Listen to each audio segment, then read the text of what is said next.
पूना। वृंदा का विला। वृंदा विला के बाहर अपना बैग लेके खड़ी थी। वृंदा आज बहुत खुश थी क्योंकि वो आज ही इस विला में शिफ्ट हो रही थी। इसका शिफ्टिंग का सारा काम हो चुका था। अब सामान लेकर बस उसे आना था। वृंदा एक 20 साल की अनाथ मामूली सी लड़की है जिसे उसके दादाजी ने पास के एक गांव में पाल पोस के बड़ा किया है। पढ़ाई के चलते वो कई साल पहले पूना आ गई थी और हॉस्टल में रहकर अपनी पढ़ाई कर रही थी। लेकिन कुछ दिन पहले दादाजी की मौत के बाद उसके चाचा चाची ने उससे सारे रिश्ते तोड़ दिए थे क्योंकि मरने से पहले दादाजी ने अपना सब कुछ वृंदा के नाम कर दिया था। एक एजेंट से वृंदा को इस विला के बारे में पता चला जो कि काफी बड़ा और खूबसूरत था और सिर्फ 4 लाख में सेल हो रहा था। ये सुनते ही वृंदा तुरंत उस विला को खरीदने के लिए हाँ कर दिया। वृंदा ने अपने दादाजी का छोड़ा हुआ सारा पैसा इकट्ठा करके 4 लाख रुपए इकट्ठे किए और एजेंट को पैसे देके ये विला खरीद लिया और फिर जो कुछ भी बचा उससे विला के लिए बाकी जरूरत की चीजें ले ली जैसे कि फर्नीचर और किचन का सामान वगैरह। ये विला वृंदा की यूनिवर्सिटी के बहुत पास था और यहाँ से ट्रांसपोर्टेशन की सुविधा भी बहुत अच्छी थी। यहाँ का एनवायरनमेंट भी बहुत अच्छा था। वृंदा यहाँ आकर बहुत खुश थी। वृंदा ने सारे दिन विला को अपने हिसाब से सेट किया और रात होते होते सब कुछ अच्छे से सेटल हो गया। शाम का समय। सारा दिन काम करके वृंदा बहुत थक गई थी। वृंदा ने खाना खाया और रात होने से पहले ही बेड पर जाकर तुरंत सो गई। रात का समय। वृंदा की जब आंख खुली तो उसने खिड़की से देखा कि बाहर अंधेरा हो चुका था। वृंदा ने अंगड़ाई लेते हुए कहा, कितना लंबा सो गई मैं। रात भी हो गई है अब तो। वृंदा ने साइड पेपर पर अपना फोन देखा पर उसे फोन नजर नहीं आया। वृंदा ने कहा, मेरा फोन कहाँ गया? यही तो रखा था मैंने। वृंदा अपना फोन ढूंढ ही रही थी कि तभी उसे बाथरूम में से पानी गिरने की आवाज सुनाई थी। वृंदा ने अपने मन में कहा, पानी की आवाज? लेकिन ऐसा कैसे हो सकता है? क्या मुझे कोई वहम हो रहा है? पानी गिरने की ये आवाज बाथरूम से आ रही है लेकिन मैंने तो अभी तक शावर लिया ही नहीं तो फिर बाथरूम में से पानी गिरने की आवाज कैसे आ सकती है? वृंदा ने अपनी साइड टेबल पर रखा हुआ लैंप ऑन किया। लैंप के ऑन होते ही बाथरूम से पानी की आवाज आना बंद हो गई। वृंदा ने अपने मन में सोचा, लाइट जलते हैं पानी की आवाज आना बंद हो गई है। क्या हुआ होगा? लगता है विला में कोई चोर घुस आया है। मुझे खुद ही चलकर देखना होगा। ये सोचकर वृंदा ने एक डंडा ढूंढा पर ठंडा ना मिलने पर उसने वाइपर उठा लिया। वाइपर उठाकर वृंदा डरते हुए बाथरूम की तरफ बढ़ गई। वृंदा ने बहुत डरते हुए बाथरूम का दरवाजा थोड़ा सा खोला और झांक के देखा कि बाथरूम का दरवाजा और जमीन गीले थे। वृंदा ने अपने मन में सोचा, दरवाजा और जमीन गीले है इसका मतलब कि ये मेरा वहम नहीं था। यहाँ सचमुच कोई है। अब वृंदा ने एकदम से दरवाजा खोला और डंडा अंदर फेंक के मारा पर तभी उसका पैर जमीन पर पड़े पानी से फिसल गया और वो घुटनों के बल गिर पड़ी। गिरने से वृंदा के घुटनों में चोट लग गई थी। वृंदा ने चारों तरफ नजर घुमा के देखा तो पूरा बाथरूम खाली था। वृंदा ने अपने मन में कहा, यहाँ तो कोई भी नहीं है। लगता है शावर का टेप टूट गया है इसलिए अपने आप चल रहा है और बंद हो रहा है। मैं कल ही किसी प्लम्बर को बुलाकर इसे ठीक कर दूंगी। हे भगवान बस यहाँ पर कोई भूत प्रेत का चक्कर न हो। ये सोचकर वृंदा फिर से जाकर सो गई। आधी रात का समय। वृंदा आराम से अपने बिस्तर पर सोई हुई थी। उसे नींद में ऐसा एहसास हुआ कि जैसे किसी के हाथों उसे छू रहे हैं। वो नीचे जागना चाहती थी पर जाग नहीं पा रही थी। वो अपने शरीर को हिलाने की कोशिश कर रही थी पर उसका शरीर जरा भी नहीं हिल रहा था। वृंदा का अपने शरीर पर कोई काबू ही नहीं था पर उसे इस बात का एहसास था कि कोई उसके बिस्तर के पास खड़ा है और अपने हाथों से उसे छू रहा है। वो अपने चारों तरफ एक डरावना ऑरा महसूस कर पा रही थी। वृंदा ने नींद में ही अपने मन में सोचा, कोई मुझे छू रहा है। ये छून बहुत ठंडी है। मैं अपनी आंखें क्यों नहीं खोल पा रही हूँ? मेरा शरीर हल क्यों नहीं रहा? मेरे आसपास का ऑरा इतना डरावना क्यों है? नहीं नहीं वहां मत छूना प्लीज नहीं। आह! वृंदा उठो और रोको उसे। किसी आदमी का हाथ वृंदा के पूरे शरीर पर चल रहा था। उस आदमी ने अपना हाथ धीरे धीरे वृंदा के कपड़ों के अंदर डाल दिया और उसके पूरे शरीर को कपड़ों के अंदर से छूने लगा। फिर एक एक करके उसे आदमी ने वृंदा के सारे कपड़े उतार दिए और उसके पूरे शरीर को चूमने लगा। वृंदा को सब कुछ महसूस तो हो रहा था, लेकिन वो अपनी जगह से हिल तक नहीं पा रही थी। कुछ देर बाद वृंदा का शरीर अपने आप ऊपर नीचे हिलने लगा। उसे अपने शरीर के नीचे के हिस्से में दर्द महसूस हो रहा था, जिससे वृंदा को ऐसा एहसास हुआ कि कोई उसके साथ से कर रहा है। कुछ ही देर में वृंदा पसीना पसीना हो गई थी। सारी रात वृंदा का कमरा उसकी मोरन की आवाज से गूंजता रहा, पर वृंदा एक बार भी अपने शरीर को अपनी मर्जी से हिला ना सकी और ना ही अपनी आंखें खोलकर देख सकी कि आखिर उसके साथ ये सब करने वाला है कौन। अगली सुबह वृंदा की जब आंख खुली तो वो घबराहट से बहुत गहरी गहरी सांस लेने लगी। उसने चारों तरफ देखा तो सब कुछ बहुत नॉर्मल था। उसने अपने कपड़े भी बिल्कुल ठीक से पहने हुए थे। कहीं से भी देखकर ऐसा नहीं लग रहा था कि रात में यहाँ कोई आया है। वृंदा ने अपने मन में सोचा कि कल रात जो कुछ भी हुआ वो एक सपना था, लेकिन ये सपना बहुत रियल जैसा था। मेरा शरीर भी दुख रहा है। मेरी बॉडी का लोअर पार्ट ऐसे दर्द कर रहा है जैसे रात में वाकई कुछ हुआ है। नहीं, मैं इन सब बातों को सपना समझकर हल्के में नहीं ले सकती। मुझे आज ही उस एजेंट से मिलकर इस घर के बारे में पूछना होगा। मैंने आज से पहले ऐसी कोई भी चीज कभी एक्सपीरियंस नहीं की है। शाम का समय, वृंदा गुस्से में विला के अंदर आए और बड़बड़ाने लगी। उन लोगों की हिम्मत भी कैसे हुई मेरे साथ इतना बड़ा धोखा करने की। ये पैसा मेरे दादाजी ने बहुत मेहनत करके कमाया था।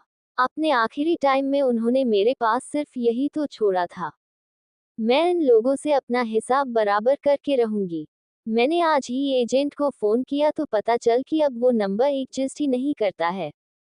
इसलिए मैं खुद एजेंसी गई, पर एजेंसी वालों ने कहा कि उनके यहाँ ऐसा कोई एजेंट है ही नहीं। इस चक्कर में मेरी एजेंसी वालों से इतनी बड़ी लड़ाई हो गई कि वहां पुलिस बुलानी पड़ी। अभी कल ही तो मैंने अपनी दोस्त को मैसेज किया था ताकि मैं उसे शो ऑफ कर सकूं कि मैंने कितना अच्छा घर खरीदा है, और आज ही मेरे साथ इतना बड़ा धोखा हो गया।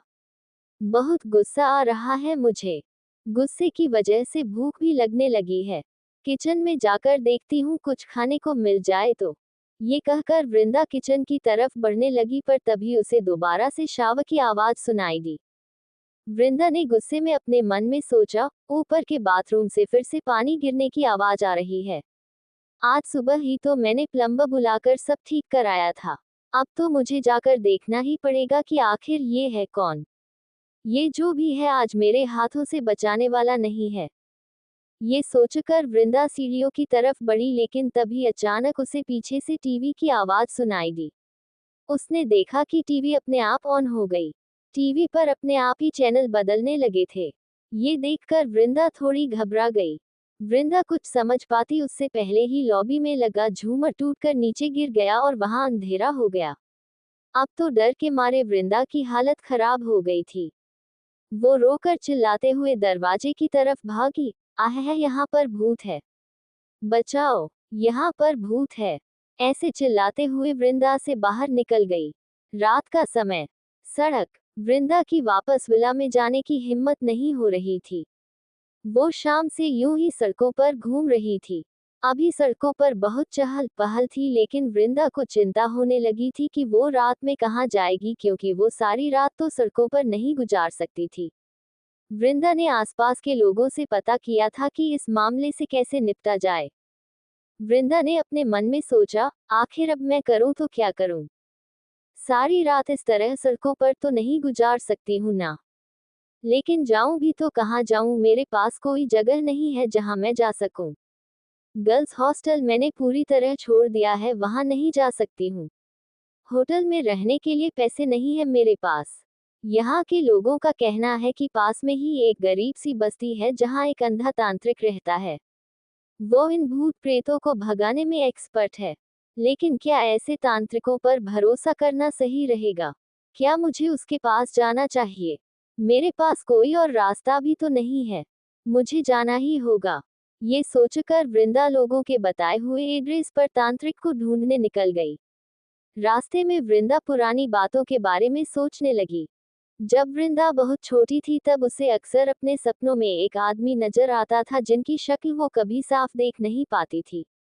वो आदमी वृंदा के सपने उससे बस एक ही बात कहता था कि जब वो 18 साल की हो जाएगी तो वो उससे शादी कर लेगा। उस समय वृंदा गांव में रहती थी। जब गांव में वृंदा के ऐसे सपनों की बात फैली तो गांव वालों ने कहा कि वृंदा के सपनों में आने वाला आदमी कोई भूत है। बहुत से लोगों का ये भी कहना था कि वृंदा 18 साल की उम्र तक शायद जी नहीं पाएगी। अपने 18 साल पूरे करने से पहले ही उसकी मौत हो जाएगी। वृंदा के दादाजी गांव के सरपंच थे और बहुत ही धार्मिक और दान पुण्य करने वाले इंसान थे। एक बार वृंदा को बहुत तेज बुखार आया। किसी भी डॉक्टर की दवाई उस पर असर नहीं कर रही थी। तब वृंदा के दादाजी आधी रात में वृंदा को चोरी छुपे एक बहुत बड़े तांत्रिक के पास लेकर गए जो कि मकालू पहाड़ी पर बसा हुआ था। तांत्रिक ने दादाजी को अकेले में कुछ बताया। वृंदा को ये तो नहीं पता था कि उसके दादाजी को तांत्रिक ने क्या कहा है, लेकिन तांत्रिक ने उसके दादाजी को एक लकड़ी का बना हुआ पेंडल दिया था। उस पेंडल को दादाजी ने वृंदा के गले में पहनाकर दादाजी ने वृंदा से कहा था कि जब तक वो इस पेंडल को पहनी रहेगी तब तक वो भूत उसके सपनों में आकर उसे परेशान नहीं करेगा। उस दिन के बाद से ना तो वृंदा ने कभी पेंडल उतारा और ना ही उसे कभी ऐसा कोई सपना आया। वृंदा की जिंदगी के 20 साल बहुत ही आराम से गुजर गए। लेकिन 2 साल पहले वृंदा के दादाजी की मौत हो गई और फिर उसके चाचा चाची ने उसे घर से बाहर निकाल दिया। दादाजी की मौत के बाद ही वृद्धा को ये पता चला कि उसके दादाजी उसके अपने दादाजी नहीं थे। वृंदा के दादाजी वृंदा को सड़क के किनारे से तब उठाकर लाए थे जब वो सिर्फ कुछ ही दिन की थी। वृंदा का दादाजी के साथ खून का कोई रिश्ता नहीं था। दादाजी जानते थे कि उनकी मौत के बाद वृंदा को सहारा देने वाला कोई नहीं होगा, इसलिए उन्हें अपना सब कुछ वृंदा के नाम कर दिया था। दादाजी का छोड़ा हुआ सारा पैसा वृंदा ने इस विला को खरीदने में लगा दिया था।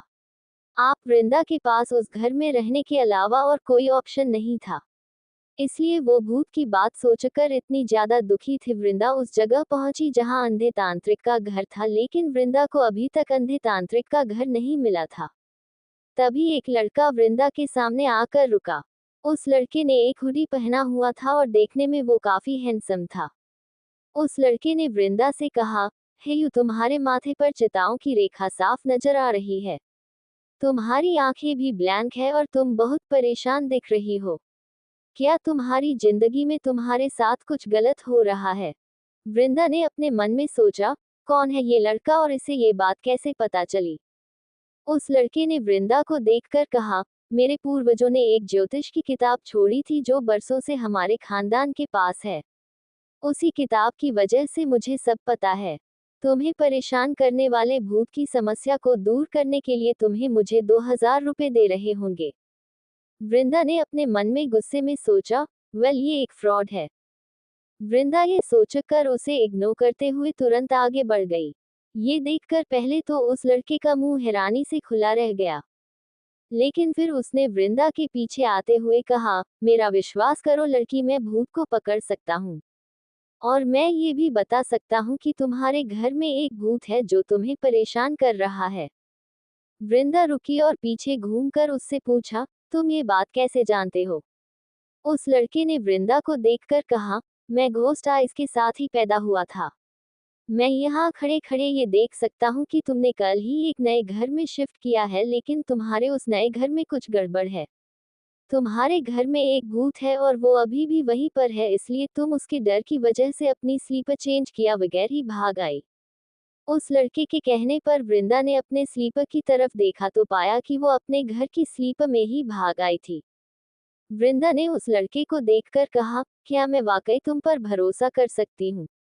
उस लड़के ने बहुत कॉन्फिडेंस के साथ कहा, अगर तुम्हें अभी भी भरोसा नहीं है तो मैं तुम्हें और भी बातें बताता हूँ। तुम्हारा नाम वृंदा है। तुम 20 साल की हो और एक अनाथ हो। तुम एक गांव में रहते थे और पढ़ाई के लिए गांव छोड़कर पुणे आए हो। पुणे में तुम्हारा कोई नहीं है। तुम यहाँ एक कॉलेज में पढ़ती हो। तुम्हारा नया घर कॉलेज के ही काफी पास में है। तुम्हारी सिर्फ एक ही दोस्त है जो कि तुम्हारी बेस्ट फ्रेंड है, लेकिन इस बेस्ट फ्रेंड से भी तुम्हारा ज्यादा मिलना जुलना नहीं होता है, इसलिए तुम अक्सर अकेलापन फील करती हो। तुमने कल जो नया घर खरीदना है, तुम उस घर में अपनी बेस्ट फ्रेंड के साथ रहने का ही प्लान कर रही थी, लेकिन तुम्हारी बेस्ट फ्रेंड अभी पुणे में नहीं है, इसलिए तुम अकेले ही उस घर में शिफ्ट हो गई।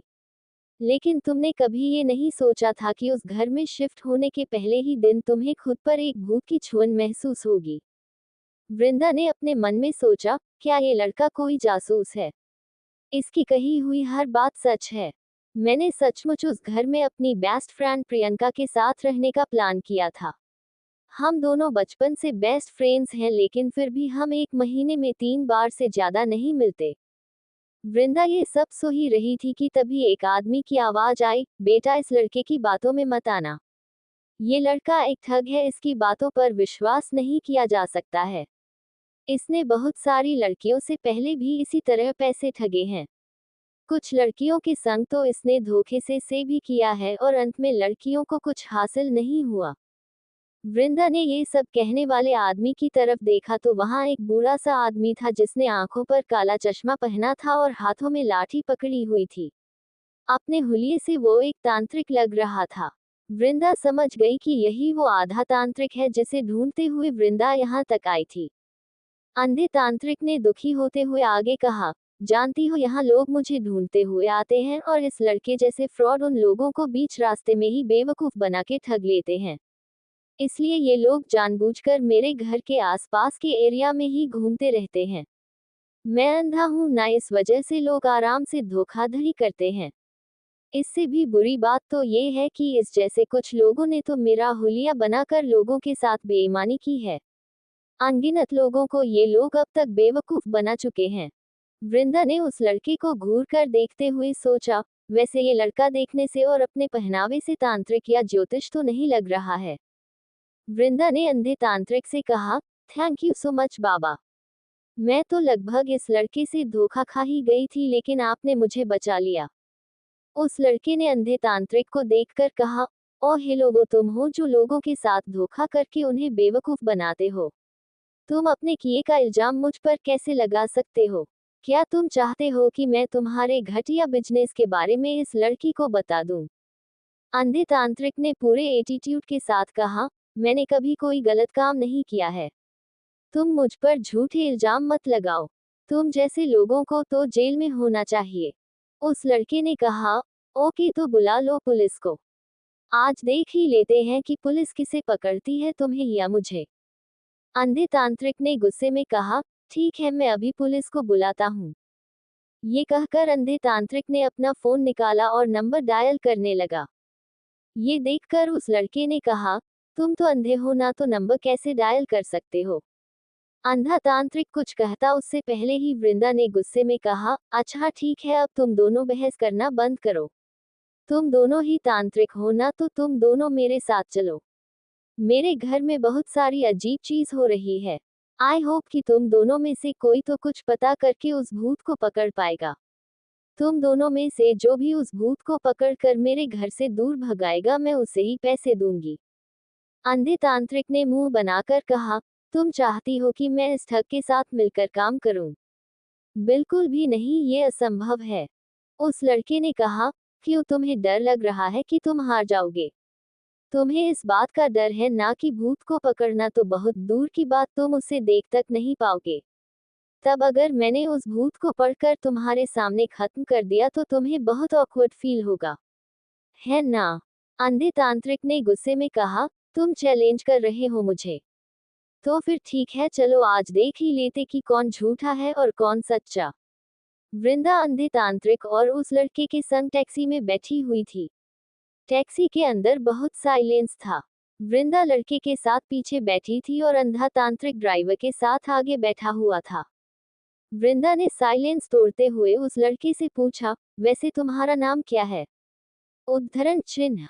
उस लड़के ने वृंदा को देखकर कहा, मेरा नाम हर्षवर्धन प्रताप सिंह है। तुम मुझे केवल हर्ष कहकर भी बुला सकती हो। ऐसे ही बातचीत करते हुए वृंदा हर्षवर्धन के साथ काफी कंफर्टेबल हो गई थी। बातचीत करते हुए ही कुछ ही देर में वो लोग विला पहुंच गए। विला। अंधे तांत्रिक ने विला को देखकर कहा, इस घर में पहले किसी की मौत हुई थी और उस इंसान की आत्मा इस इंसानी दुनिया को छोड़कर जाना नहीं चाहती है। पर तुम फिक्र मत करो, मैं कुछ मंत्रों का उच्चारण करूंगा और कुछ पूजा पाठ करूंगा जिससे वो भूत भाग जाएगा। वृंदा ने कहा, ठीक है, आपका जो भी काम है आप कीजिए और मुझे इस भूत से छुटकारा दिलाए। इस काम के लिए आपके जितने भी पैसे बनेंगे मैं दे दूंगी। वृंदा के ये कहने पर अंधे तांत्रिक ने पूजा पाठ और झाड़ फूक का माहौल बनाना शुरू कर दिया। कुछ देर बाद अंधा तांत्रिक अपनी जगह पर बैठकर कुछ मंत्रों का उच्चारण करने लगा। वृंदा को उसका कोई भी मंत्र या उसके द्वारा की गई कोई भी क्रिया समझ नहीं आ रही थी। वृंदा ने हर्षवर्धन से धीरे से कहा, क्या तुम्हें कुछ भी समझ आ रहा है कि वो क्या बोल रहे हैं? हर्षवर्धन ने अंधे तांत्रिक को देखते हुए कहा, नहीं, मुझे कुछ समझ नहीं आ रहा। वृंदा ने कहा, लेकिन तुम्हें कुछ समझ क्यों नहीं आ रहा है, तुम दोनों तो सेम प्रोफेशन में हो ना? हर्षवर्धन ने कहा, नहीं, हम दोनों एक दूसरे से अलग हैं। ये कहकर हर्षवर्धन वृंदा के थोड़ा करीब है और उसके कान में बोला, लेकिन एक बात इस तांत्रिक ने बिल्कुल सही कही है। तुम्हारे इस यार्ड में वाकई एक नेगेटिव एनर्जी है। हो सकता है आज रात यहाँ कोई भूत मौजूद हो। ये सुनकर वृंदा एकदम से डर गई और घबराते हुए बोली, तो अब हमें क्या करना चाहिए? अंधा तांत्रिक अपने मंत्र उच्चारण कर रहा है। उससे तो वो भूत भाग जाएगा ना? हर्षवर्धन ने कहा, ये भूत बहुत ही भयानक है। अंधे तांत्रिक के लिए इस भूत को भगाना तो बहुत दूर की बात है, वो तो उसे देख तक नहीं सकता। मेरी बात ध्यान से सुनो, अब से तुम इस घर के अंदर का कुछ भी ना तो खाओगी ना ही पियोगी। खासकर पानी तो बिल्कुल मत पीना। यहाँ से अंदर जाने के बाद बिल्कुल नॉर्मल बर्ताव करना और चुपचाप अपने कमरे में जाकर सोने का नाटक करना। ठीक आधे घंटे बाद लिविंग रूम में वापस आ जाना। मैं वहीं सोफे पर बैठा हुआ तुम्हारा इंतजार करूंगा। इस बारे में अंधे तांत्रिक को बताने की कोई जरूरत नहीं है, वरना वो भूत कभी नहीं भागेगा और तुमसे जिंदगी भर चिपका रहेगा। ये सुनकर वृंदा घबरा गई और उसने कहा, ठीक है, तुम जैसा कहोगे मैं वैसा करूंगी, बस मुझे इस भूत से छुटकारा दिला दो। कुछ देर बाद अंधे तांत्रिक ने अपना पूजा पाठ खत्म करके वृंदा से कहा, बेटा अब तुम बिल्कुल भी फिक्र मत करो। मैंने उस भूत को हमेशा के लिए यहाँ से भगा दिया है। वो दोबारा तुम्हें कभी परेशान नहीं करेगा। वृंदा ने कहा, थैंक यू सो मच बाबा। अंधे तांत्रिक ने मुस्कुराकर कहा, बेटा इसमें थैंक यू की कोई बात नहीं है। ऐसे भूतों और राक्षसों को भगाना और मासूम इंसानों की जिंदगी को इनसे बचना मेरा फर्ज है। लेकिन आज की रात के लिए मुझे यहाँ रुकना पड़ेगा। मुझे गलत मत समझना, मैं बस अपने दिल की तसल्ली के लिए यहाँ रुकना चाहता हूँ ताकि मुझे तसल्ली हो जाए कि अब यहाँ कोई भूत प्रेत नहीं है जो तुम्हें तंग कर सके। वृंदा ने अपनी घबराहट छुपाते हुए कहा, ठीक है बाबा, मुझे कोई परेशानी नहीं है। मैं आपको गेस्ट रूम दिखा देती हूँ। आप वहाँ रुक जाए। आज की रात तो मैं आप ही के भरोसे हूँ। अंधे तांत्रिक ने वृंदा की बात मानी और फिर हर्षवर्धन को देखकर कहा, वैसे तुमने अब तक क्या किया? बातें तो बहुत बड़ी बड़ी की थी तुमने। हर्षवर्धन ने अंधे तांत्रिक को देखकर कहा, मैं तुम्हारी तरह नहीं हूँ जो फेमस होने के लिए ऐसी नौटंकी करो। मैंने क्या किया है और मैं क्या करूंगा ये बात तो तुम्हें सुबह होने से पहले पता चल जाएगी। अंधे तांत्रिक ने घमंड के साथ कहा, ठीक है, देख लेंगे कि तुम क्या कर सकते हो। उद्धरण चिन्ह। वृंदा ने अंधे तांत्रिक को गेस्ट रूम दिखाया और वापस लिविंग रूम में आ गई। हर्षवर्धन ने वृंदा को देखकर कहा, तुम सोने जाओ और मैंने जो जो तुमसे कहा है वैसा ही करना। हर्षवर्धन की बात मानकर वृंदा सोने चली गई। आधे घंटे बाद लिविंग रूम में बहुत अंधेरा था। वृंदा बहुत धीमे धीमे कदमों से चलकर लिविंग रूम के सोफे के पास आई। सोफे पर हर्षवर्धन बैठा हुआ था और अपना फोन चला रहा था। वृंदा ने पीछे से हर्षवर्धन से कहा, हे हर्ष, मैं आ गई हूँ। वृंदा की आवाज पर हर्ष ने धीरे से गर्दन पीछे घुमाए और उसे घूर कर देता जैसे वृंदा डर गई और वो चीखने वाली थी, लेकिन हर्षवर्धन ने उसके मुंह पर हाथ रखकर कहा, अरे यार, कितनी डरपोक हो तुम। वृंदा ने गुस्से में अपने मन में कहा, तुम्हारी इतनी हिम्मत कि तुमने मुझे डरपोक कहा, अभी बताती हूँ तुम्हें। ये कहकर वृंदा ने हर्षवर्धन के हाथ पर काट लिया। हर्षवर्धन ने अपना हाथ वृंदा के मुंह से हटाते हुए कहा, आहे, तुम पागल हो क्या? मुझे काट क्यों रही हो? पिछले जन्म में कोई कुत्ता वगैरह थी क्या जो इस जन्म तक असर नहीं गया? वृंदा ने कहा, हर्ष प्लीज ये मजाक वगैरह बंद करो, हमारे पास और भी बहुत सारी इम्पोर्टेंट चीजें हैं करने के लिए और तुम हो कि यहाँ अपने फोन पर गेम खेल रहे हो। हर्ष ने अपना फोन साइड में रखकर कहा, लेकिन वृंदा तुम्हें मुझे काटना नहीं चाहिए था। वैसे तुम्हें कैसा फील हुआ जब तुमने मुझे काटा? वृंदा ने चारों तरफ देखते हुए कहा, कुछ फील नहीं हुआ। हर्ष ने वृंदा को देखकर पूछा, सच में तुम्हें कुछ फील नहीं हुआ? वृंदा ने हर्ष को देखकर कहा, मैंने तुम्हें बाइट किया था, कोई किस नहीं किया था जो कुछ फील होगा। लेकिन मुझे ये महसूस जरूर हुआ कि तुम्हारा हाथ बहुत ठंडा था। तुम्हारी तबीयत खराब है क्या? वृंदा का ये सवाल सुनकर हर्ष चुप हो गया। हर्ष वृंदा के सवाल पर चुप बैठा था, तभी उसे कुछ एहसास हुआ और उसने वृंदा का हाथ पकड़ा और उसे लेकर सोफे के पीछे छुपते हुए कहा, वो आ रहा है, चलो जल्दी से छुप जाते हैं। सोफे के पीछे छुपे हुए वृंदा ने धीरे से हर्ष से कहा, ये भूत तो बहुत शक्तिशाली होते हैं ना, तो क्या वो हमेशा के पीछे ढूंढ नहीं पाएंगे? हर्ष ने वृंदा को देखकर कहा, तुमसे ये किसने कहा कि भूत बहुत शक्तिशाली होते हैं? वृंदा ने रुआसी आंखों से कहा तो किसी ने भी नहीं है, मैंने अंदाजा लगाया था। हर्ष ने वृंदा से नजरें हटाकर कहा, क्या तुम्हें भूतों से सचमुच इतना ज्यादा डर लगता है? वृंदा ने हर्ष को देखकर कहा, शश ये भूत सब बार बार मत बोलो। मुझे बहुत डर लगता है, मेरा दिल बंद हो जाएगा, मेरी धड़कनें रुक जाएगी। हर्ष ने कहा, शश आ गया है वो यहाँ पर। तभी वहां के लिविंग रूम में सफेद कपड़े पहने हुए और अपने चेहरे को लंबे बालों से ढके हुए कोई दाखिल हुआ। वृंदा उसे देखकर बहुत डर गई और उसने हर्ष का हाथ कसके पकड़ लिया। हर्ष ने अपने मुंह पर उंगली रखकर वृंदा को बिल्कुल चुप रहने का इशारा किया। अब वो सफेद कपड़ों वाला भूत सीढ़ियां चढ़कर वृंदा के कमरे में गया। वृंदा ने घबराते हुए अपने मन में सोचा, हे भगवान, लगता है मेरा दिल आज सच में बंद हो जाएगा। मैंने एक सचमुच का भूत देखा, एक असली भूत। कुछ पल बाद वृंदा के कमरे के अंदर से अंधे तांत्रिक ने झांककर बाहर चारों तरफ देखा। ये देखकर वृंदा ने धीरे से हर्ष से कहा, ये तांत्रिक बाबा को तो मैंने गेस्ट रूम में ठहराया था, तो फिर ये मेरे कमरे में कब गए? और मेरे कमरे में तो अभी अभी भूत गया है, तो बाबा उस भूत को अकेले संभाल पाएंगे क्या? हर्ष ने कहा, ऑफ कोर्स वो संभाल सकता है, तुम बस ध्यान से देखती जाओ कि हो क्या रहा है। कुछ देर बाद अंधा तांत्रिक सीढ़ियों से गुस्से में नीचे उतरने लगा। उसने अपने ऊपर सिर्फ एक सैंडो बनियान पहनी थी और नीचे काली पेंट थी। अंधे तांत्रिक के हाथ में व्हाइट कलर की वो ड्रेस जिसे पहने हुए भूत अभी ऊपर गया था, और साथ में एक लंबे बालों की विग और एक फेस मास्क था जो काफी डरावना था। वृंदा को कुछ समझ नहीं आ रहा था कि हो क्या रहा है।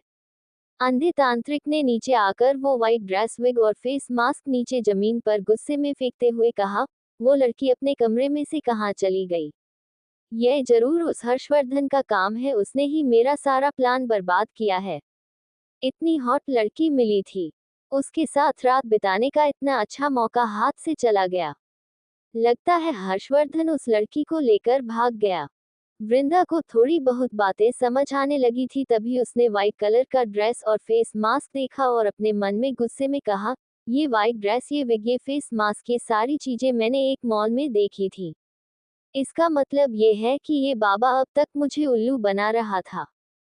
तभी दो आदमी वृंदा के कमरे से बाहर आए, जिनमें से एक के हाथ में बहुत लंबी रस्सी थी, जिससे पता चल रहा था कि वो रस्सी के सहारे कमरे की खिड़की पर आए थे और बाबा की मदद से घर के अंदर आ गए।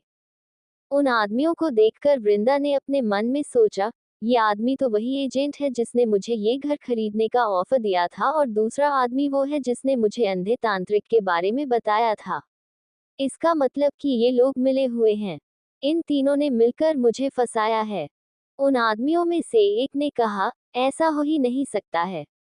हम दोनों बहुत देर से इस घर के बाहर ही थे। अगर वो दोनों बाहर निकले होते तो हमें दिखाई देते, पर हमने उन दोनों को नहीं देखा। अंधे तांत्रिक ने कहा, चिंता मत करो, हमने घर के पानी में बेहोशी की दवा मिलाई थी। अगर वो दोनों बाहर नहीं गए हैं तो जरूर इसी घर में कहीं बेहोश पड़े होंगे। उन आदमियों में से दूसरे आदमी ने कहा, वो लड़की बहुत ज्यादा बेवकूफ है। उस 2 दिन में ये भी नहीं पता चला कि बाथरूम का शावर जानबूझकर खराब किया जा रहा था और घर में होने वाली सारी उल्टी सीधी चीजें किसी भूत ने नहीं बल्कि इंसानों ने की थी। मुझे लगता है कि हमें उस लड़की को ढूंढना चाहिए। उससे ज्यादा आसान टारगेट हमें नहीं मिल सकता। अंधे तांत्रिक ने कहा, नहीं, मुझे नहीं लगता कि इसका कोई भी फायदा होगा। अगर हर्ष उस लड़की को कमरे से गायब होने के लिए राजी कर चुका है तो इसका मतलब ये है कि उसने हमारी सच्चाई भी बता दी होगी। इसलिए हमारे लिए बेहतर यही होगा कि हमें यहाँ जो भी कीमती चीज मिले हम उसे लेकर यहाँ से निकल जाए। अगर हमें मौका मिला तो उस लड़की को दोबारा फंसा लेंगे। ये सब सुनकर वृंदा को बहुत गुस्सा आया और उसने तुरंत जाकर लिविंग रूम की लाइट्स ऑन कर दे। वृंदा ने एक छोटी सी टेबल उठाकर उन लोगों की तरफ फेंकी लेकिन वो लोग समय रहते साइड हो गए और बच गए। वृंदा ने बहुत गुस्से में कहा, तुम लोगों की हिम्मत भी कैसे हुई मेरे संग इतना बड़ा धोखा करने की। मैं तुम लोगों की टांगे तोड़ दूंगी। तुम लोगों ने मुझे बेवकूफ बनाया। अंधे तांत्रिक ने वृंदा को देखकर कहा, हमने तुम्हें बेवकूफ नहीं बनाया। तुम तो पहले से ही बेवकूफ हो। वरना आजकल के जमाने में भला कोई कैसे मान सकता है कि भूत जैसी चीजें होती हैं। भूत तो सिर्फ तुम्हारे दिमाग में था, इसलिए तुम्हें इतनी छोटी छोटी चीजों से ये यकीन हो गया कि भूत होता है। जब तुमने खुद ऐसी चीजों पर विश्वास कर लिया है तो इसका मतलब ये हुआ कि तुम खुद धोखा खाने के लिए तैयार हुई हो। उद्धरण चिन्ह। अंधे तांत्रिक ने अपने दोनों आदमियों से कहा, खड़े होकर तमाशा देखना बंद करो और जाकर उस लड़की को पकड़ो। ये सुनकर वृंदा ने पीछे मुड़कर हर्ष की तरफ देखा लेकिन हर्ष वहां कहीं भी नजर ही नहीं आ रहा था। वृंदा ने अपने मन में कहा, ये तो बहुत बड़ा वाला फट्टू निकला। छोड़ो, अपनी मदद खुद करना दूसरों से मदद मांगने से कहीं ज्यादा बेहतर होता है। ये सोचकर वृंदा घर के मेन डोर की तरफ भागने लगी।